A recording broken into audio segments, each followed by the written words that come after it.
Qatar is set to quit OPEC, the oil cartel, after more than 50 years. Instead, it'll focus on natural gas and boost its position as the world's #1 exporter.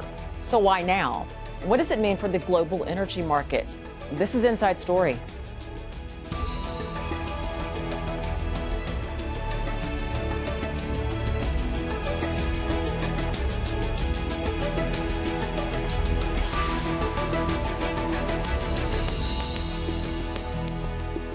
Hello and welcome to the program. I'm Richelle, Carey. Qatar is leaving the Organization of the Petroleum Exporting Countries, or OPEC, the first Gulf country to pull out since joining more than a half-century ago. Qatar plans to expand its role as the world's #1 exporter of liquefied natural gas and boost production by more than 50% to 110 million tons a year. The decision to quit OPEC comes just days before a crucial meeting of members in Vienna to discuss cutting supplies. Oil prices reached a 4-year high of more than $80 a barrel. That was a couple of months ago, but now has dropped to about 60. First, let's hear what the Qatari Minister of State for Energy Affairs had to say. It has become clear to us that achieving our ambitious strategy undoubtedly requires focused efforts, commitment, and dedication to maintain and strengthen Qatar's position as the leading LNG producer. Therefore, based on that requirement, as well as the size of our oil production, the State of Qatar has decided to withdraw its membership from the Organization of Petroleum Exporting Countries, OPEC, effective January 2019. This decision was communicated to OPEC this morning.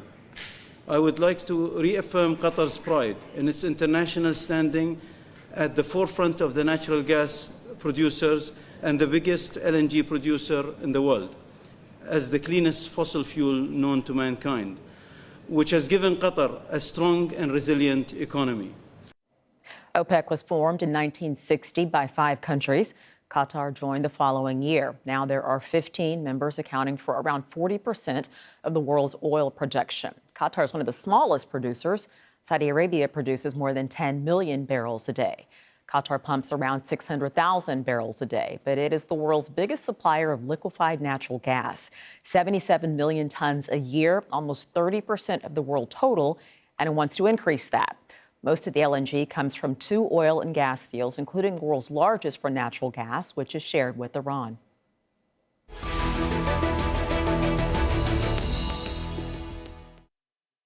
Let's bring in our panelists. In London, we are joined by Cornelia Meyer, who is an economist and energy expert. Here in Doha, we have Abdullah Baabood, an Omani academic and researcher focusing on the Gulf region and the Middle East. Also in London, Manouchehr Takin, international oil and energy consultant and former OPEC official. Welcome to the program. Appreciate all of you joining me. Abdullah, I want to start with you. Are you surprised by this announcement? Not really. I think given the size of Qatar oil production and given its focus on LNG and gas production and its focus on gas markets, and the fact that Qatar also hosts the global center for gas or the global forum for gas, its interest has been shifting more towards gas because that is really what is the weatherstay of Qatar economy and Qatar resources. So its oil production is not that great. It's about 600 to 700,000 barrels a day. It's one of the smallest countries. It doesn't have any say or much effect in OPEC. And given the politics within OPEC and the fact that OPEC is being manipulated for political reasons, I can understand why Qatar would want to do this and come out of OPEC and concentrate its efforts on its major resource, which is gas. Okay, we're going to come back to that point that you made about whether this is political. But first, I want, Cornelia, I'd like for you to answer the same question. Were you surprised by this? Yes, I was surprised by it because, OPEC, I've been following OPEC closely been at every meeting for about 15 years. And it's a bit like a family. And like in families, you have the closeness, but you also have the squabbles. That's just part of being a family. So I was saddened to see the first member that joined after it was initially formed, this number 6 member to leave. But I totally understand the decision because, 600,000 barrels a day is nothing compared to the 32.5 million barrels a day that OPEC produces. So it doesn't really have voice. And it makes sense. There's only so much executive time that you have. So if you really want to focus where you have materiality, you focus the executive time, the ministerial time, the CEO time, then yes, absolutely, I understand why they did this. Manouchehr, you're the former OPEC official here. So what's your reaction to it? Well, for me, it was a complete surprise, and I cannot explain it the way our two colleagues explained why Qatar is leaving. The fact that 600,000 barrels per day is less than others, which produce a few million, Saudi Arabia 10 million, Iran and Iraq 3 or 4 million, it doesn't matter, because OPEC is a club of volunteers. And when the ministers sit there in a discussion during one of their conferences, they act as a group of businessmen. They try to consult each other and see what is good for all of them as producers and exporters of oil, and they're all in the same boat. And the smaller producers do have a say, and the other ministers listen to them and they discuss with them as they listen and discuss with the minister from a country which produces a large amount of oil. In fact, we can look at the last 2-3 years. Qatar did play a good role, a diplomatic role, in the case of an impasse that was at the end of 2015 and 16. The price of oil had fallen, and OPEC group wanted to bring in non-OPEC countries in. Russian minister was not happy in 2014 when they met in November.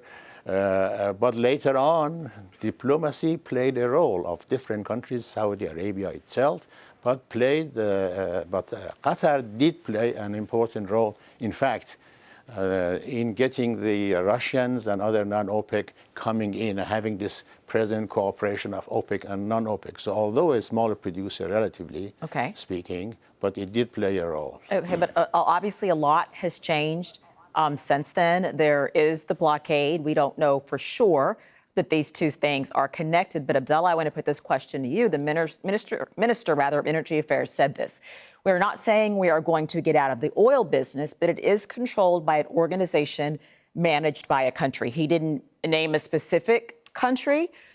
It would seem that he is alluding to Saudi Arabia. Do you agree with Manouchehr saying that everyone does have a voice?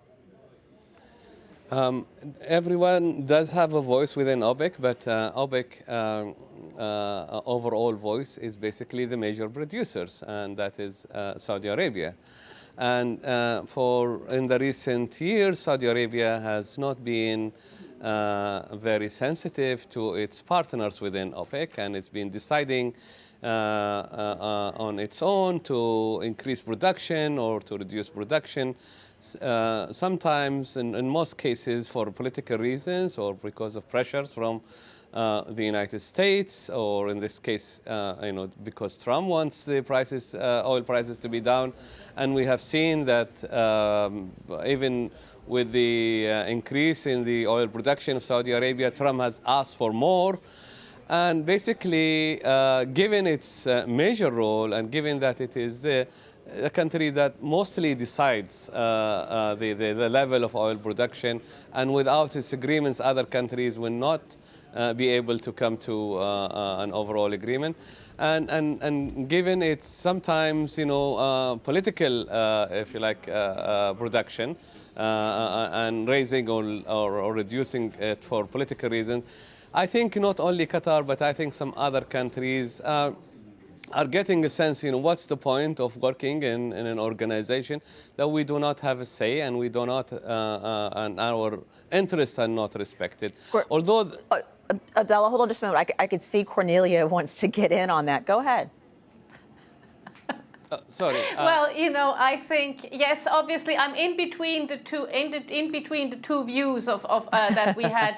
Obviously, you know, obviously the big producers have more of a say, but the smaller producers are consulted. And I would say one of the big achievements that we have seen in OPEC was really this OPEC plus, having OPEC and the 10 other producers work together. And you know, it's not as easy as saying, oh, it's just political. It's about balancing the oil markets. And when you look at it in 2016, we had an overhang of inventories of OECD average of 340 million barrels above that average. You couldn't get the price to move. Then taking that 1.8 million barrels out of the system again lifted the price, which was good also for consumers in the end, because if the oil price doesn't have a certain level, companies don't invest. The national oil companies in the Middle East, yes, they will invest. But you know, we also need the Shells and Exxons and so on to invest, and their shareholders will only allow them to invest in the sector if the price is at a certain level. So, Manouchehr, do you think that Qatar leaving, even though their oil footprint isn't that big, you're saying that they did have a lot of say-so in OPEC, and Cornelia makes a case for some of the things they've done. What kind of impact do you think this will have on OPEC? I don't think it will have much impact. You see other countries like Indonesia, Ecuador, Gabon, excuse me, have left OPEC and have rejoined later. So it doesn't matter. In fact, as I think the lady, our colleague, just mentioned, the objective of OPEC and its scope of group have enlarged by having this cooperation with the non-OPEC group of countries. So I don't think that the role of Qatar was small. As I explained, especially bringing in Russia and other non-OPEC, it did play a role. And they always have a consultative agreement. You see, the worst cases are Iran and Iraq in the 1980s. They were at war with each other. And yet the ministers, when they were in Vienna or whenever the OPEC conference was organized, they discussed as a group among them. But differences do exist. And a country which has a large production capacity, has a higher muscle, a greater, a stronger negotiating power to discuss. But tensions and problems do arise. I think I could mention Venezuela, that in the late 1990s did not observe its production quota, and it made the price come down. And it went on for 4 years. And there was a bitter criticism, especially with Saudi Arabia and Venezuela, about the overproduction of Venezuela over that previous years. At the end, it led to a loss of confidence, and OPEC broke down the quota system, and everybody produced a huge amount. Okay, oil price fell. But again, they got together. Understood. They all get together to reach an agreement. Okay, let me bring in Abdullah on that ahead. point. Absolutely. So let me bring in Abdullah on that point, because Cornelia said this as well, that it is a family, that family have squabbles. What type of precedent do you think that this sets, if any? Let's also remember that not all the Gulf states are members of OPEC. And Oman, for example, is not a member of OPEC, has never been a member. And as been mentioned, you can come out of OPEC and come back again. And there is already cooperation between OPEC and non-OPEC producers. And sometimes if you are outside OPEC, it gives you a certain role to play. Although, you know, small producers do not have much say within the OPEC mechanism itself and the decision making, they can probably play a very important role outside OPEC. So I think it is giving a precedence, because this is the first Gulf oil country to come out of OPEC, but there are other countries being mentioned that have come out, and some of them gone back.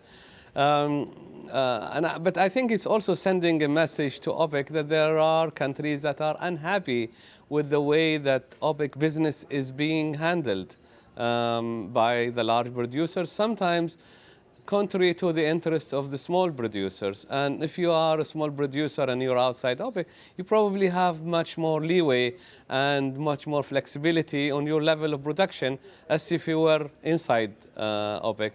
So I think it might give other countries some kind of a hint that you can also preserve your interests outside OPEC.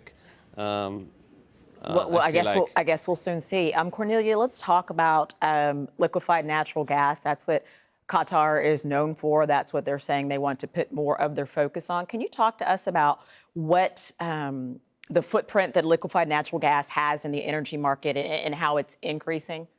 Well, it's increasing tremendously because especially China is moving, is really getting very strong on the whole environmental agenda, and they need to, and being that gas is the cleanest fossil fuel, they're really increasing their capabilities of gas-fired power stations and. So yes, there is a big future for LNG, and you've seen actually America is jumping on that game as well, with even the US starting to export LNG. So yes, there's a big future for LNG, and it does, and as I said, it does make sense. If you are a company or a country, it does make sense to focus your executive time on the bit of the business that has real materiality. So in that sense, it makes sense. Although, this being said, I'm very sad to see Qatar leave OPEC.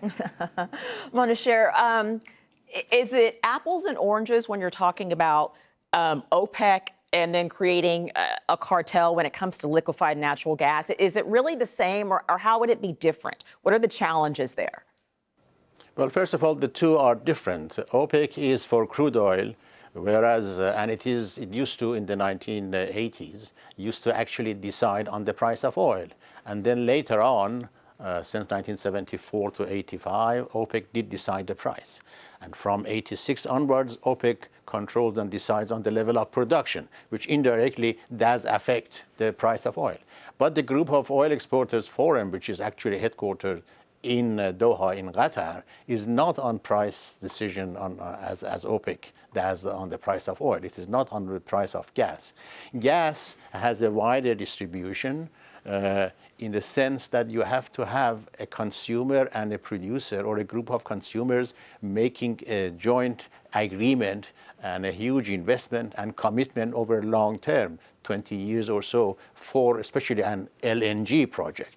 Even less so, but still commitment when you have to make a big, construct a major pipeline to transport gas from the gas exporting country to a consumer country. So gas trading generally has been on a long-term basis. LNG, the liquefied natural gas, and tankers have provided a little leeway on a marginal basis in the volume of gas traded. In fact, it's becoming a bit more as a sort of spot trade, short-term, like Qatar had excess tankers of LNG 2-3 years ago and used to export it to Europe and on a spot basis. But generally, gas in general, natural gas and LNG are on a long-term supplier, seller and buyer basis, with involvement of banks to provide, usually a consortium of banks getting together to provide the finance. And this whole thing over a long 10, 20, 30 years commitment to each other. There may be flexibility on the price and so on. So that role of that forum in Qatar is to coordinate and negotiate, consult with each other as exporters, and see what is benefit for them, do research and have this research information available for. It's quite different, right, from OPEC and the Understood. Or Cornelia, I'd like some of your insight on that as well. That is there really the possibility of ever creating an OPEC type organization when it comes to liquefied natural gas? I mean, it seems that Manouchehr is saying it's just not the same. I'm skeptical. Look, if I look at gas is essentially regional, because you need to build a pipeline. As Manouchehr said, you need to build a pipeline, you need to build the infrastructure to get the product to markets. So it's more regional. The only thing that made it global is LNG, where you liquefy it and you ship it around. Whereas oil is global, you can put it on a barge, you can put it on a truck, you can put it in a ship, and you can ship it to the market. market. So with gas, you need to find the market and then the gas, and with oil, you find the oil and the market will find itself. So in that sense, it's a very different thing. Yes, there is absolutely validity in gas producers cooperating and talking to each other, but it will not be possible to have the same mandate as OPEC has, which is to balance the market because of its de facto regional dimension. Abdullah, surely, Qatar knows these things, that the energy ministers know these things. They know what the challenges are. They know what they're trying to do. What is the biggest threat to what they're trying to accomplish to continue to be dominant in LNG? What's the biggest threat to that? Well, I just want to also add to what has been said, which I totally agree with. The difference between gas and oil, and one is global and the other is regional with certain differences.